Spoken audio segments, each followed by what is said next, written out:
A new powerhouse has arrived in World of Tanks console, and it is, of course, the Type 63 HG90, the new premium tank in the game.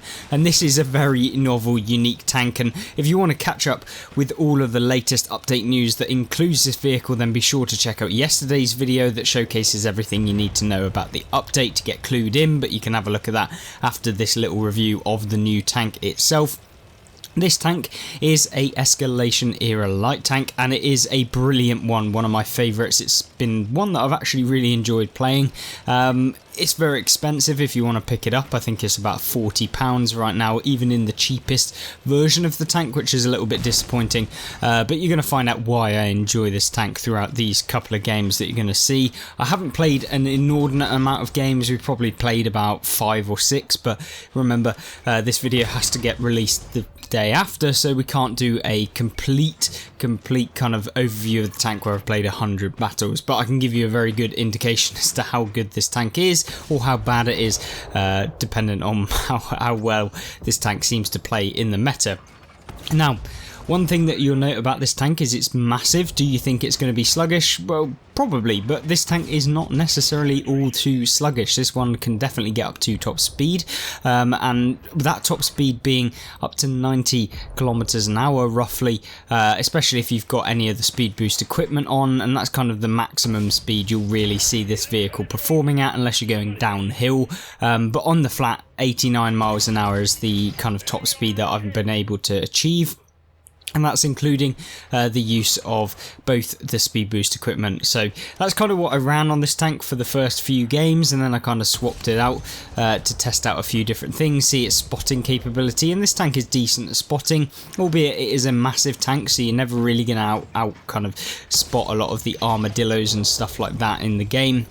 But you can definitely have some good ones, and it is definitely a very enjoyable tank to actually play and enjoy and get to grips with in the game, because you don't see all too many of these. I certainly didn't when I jumped in. It's probably because it's very expensive for most people to actually purchase, so yeah, I wouldn't expect all too many of them to be in the game, but definitely keep an eye out for them because they are super fun to play, and definitely they do not necessarily have all of the kind of OP characteristics that come in the form of missiles, but it's a very consistent performer that you're going to see this tank be like, and yeah, I'm really enjoying jumping in it. Now, what other things can you see with this tank? Well, the armor model is dreadful. You're not going to be able to bounce pretty much anything in this thing, considering the armor model, I think, in the best place possible is about like 50 millimeters or something in that region. Yeah, it's absolutely dreadful. Don't go thinking you're going to bounce very much in this thing. It's just not going to happen. One thing that will happen, however, is that you will bounce off of opponents, because the penetration on the standard rounds, albeit are not awful, definitely not enough for some of those FE4211s that you'll be coming up against, and definitely a lot of the T72s and that sort of thing that you'll be seeing, unless of course you get the side of them. You know, it's all kind of a mishmash really when it comes to playing this tank and playing it well. Now, you'll notice that I haven't actually received a hit. We've been playing fairly passive, and that is something that you will definitely find with this tank, is if you try and go super aggressive with it, and to the point where you're coming up against armadillos and stuff like that, and especially the rocket launcher tanks, anything with a missile launcher, anything that has those ATGM missiles, you get punished so badly. And that's why I try and tend to stay away from the first little intensive burst of kind of gameplay that a lot of these tanks will be pushing out. And yeah, definitely surviving to the end is how this tank performs the best. It's the way in which I've been able to have the best results. You definitely don't want to be YOLOing in like the YOLO light tank meta is currently. Just doesn't really work all too well, and it's kind of not what I think you should probably do with this. You can see here we're kind of seeing the mobility of the tank. For a tank that is absolutely like a boat, it turns on pretty much a little bit of a swivel. It's not necessarily the fastest mover, but yeah, you can definitely have some pretty good out-traversing moments where you get around some of the heavy tanks that maybe aren't quite as ready.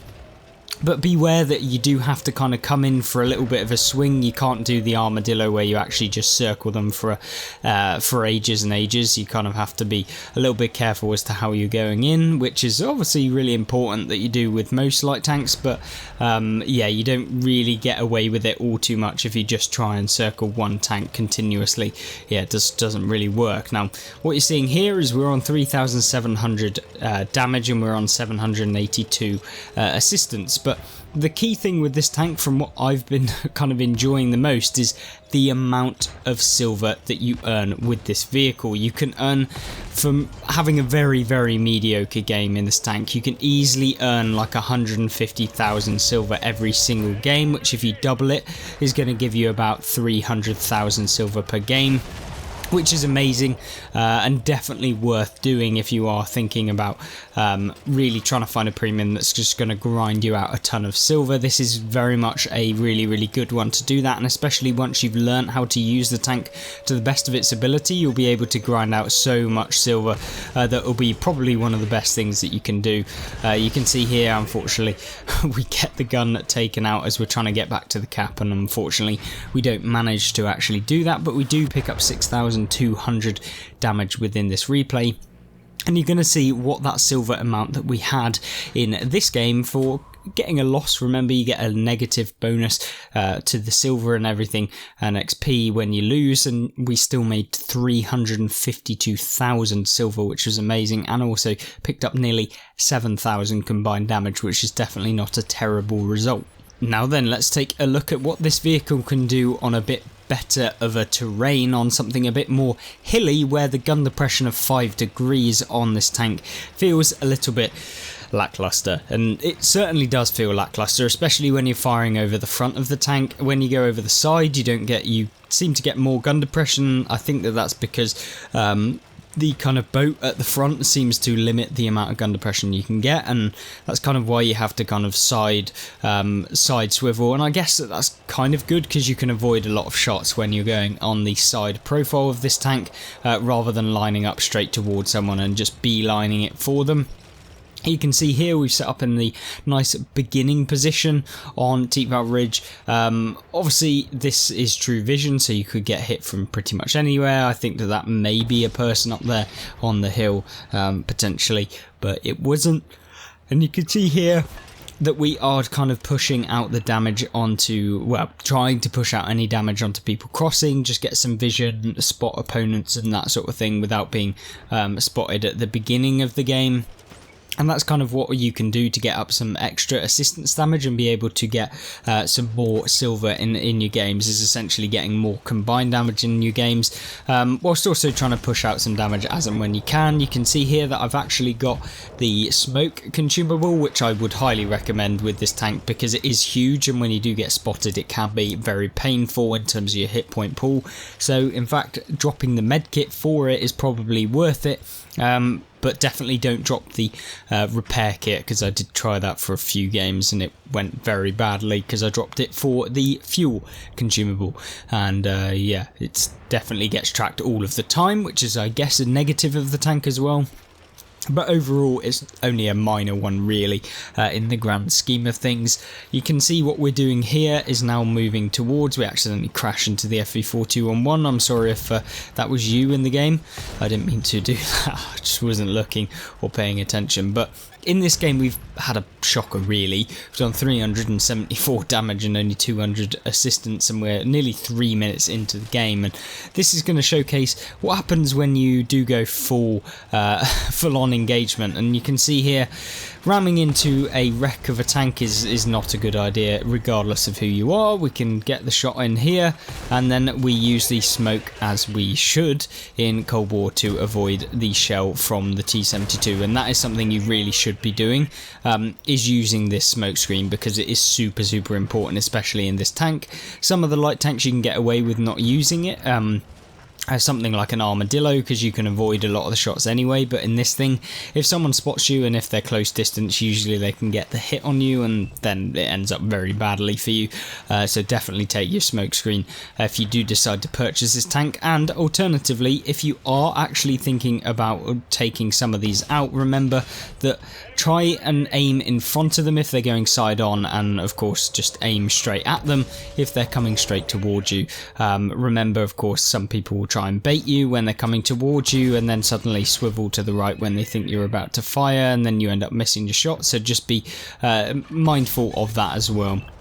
Now then, what can you do with this tank in a bit more of an aggressive approach? Well, you can see that we're getting shot from the back, a little sniper, of course, because why wouldn't you be sat in base firing at people in your top tier vehicle?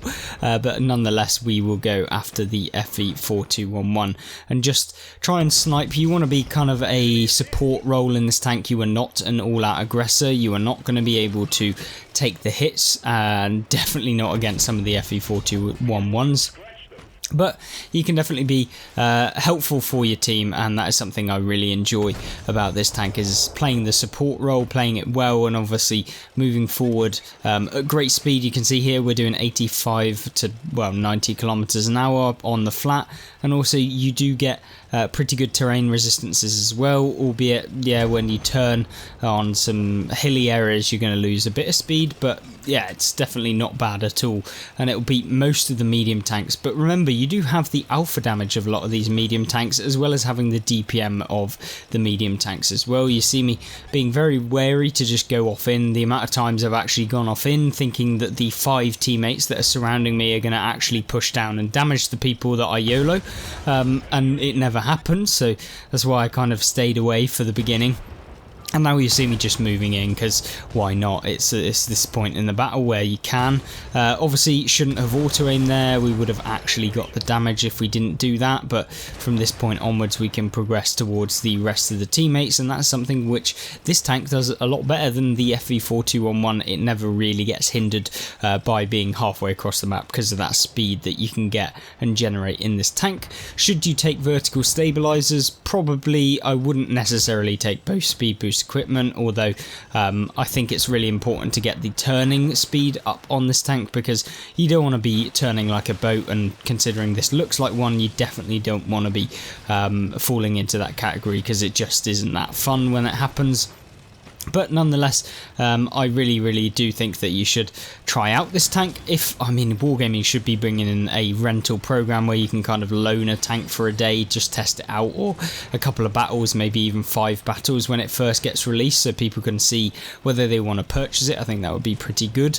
But yeah, whether that will happen or not is down to Wargaming. Of course, we're looking for that last leopard wherever he is. Obviously, it could be anywhere from this point. But of course he's still set up back up on that hill like the camper that he is. Big Synep for some reason hasn't moved all game, and I expect he's probably on the most damage on the enemy team. But can't confirm that, but nonetheless we're going towards him here. He manages to miss us, which is nice. We can then climb up this hill and hopefully put a shell into him, which we do, which is quite nicely. And you'll see here we lose a ton of health from just even a little bit of a P of damage that we took in this game. Of course, we could go for another shot into him, but I'm not actually entirely sure of the reload times of the leopard, so we kind of back down and just try and go for the assistance damage, or maybe just poach the last of his hit points whilst he's not looking, or looking in a different direction. We take a bit more of a stroll up to the left, and you can see we've picked up 4,700 damage in this replay, and also nearly 1,300 assistance damage, and the Mobat on our Team Voodoo tank manages to take out the enemy Leopard 1A5. And yeah, really fun tank to play, actually. Definitely one that is for all kind of people, whether you're a beginner or an advanced player. You can definitely make this tank work, and especially make it work when you're earning 300,000 silver every single game.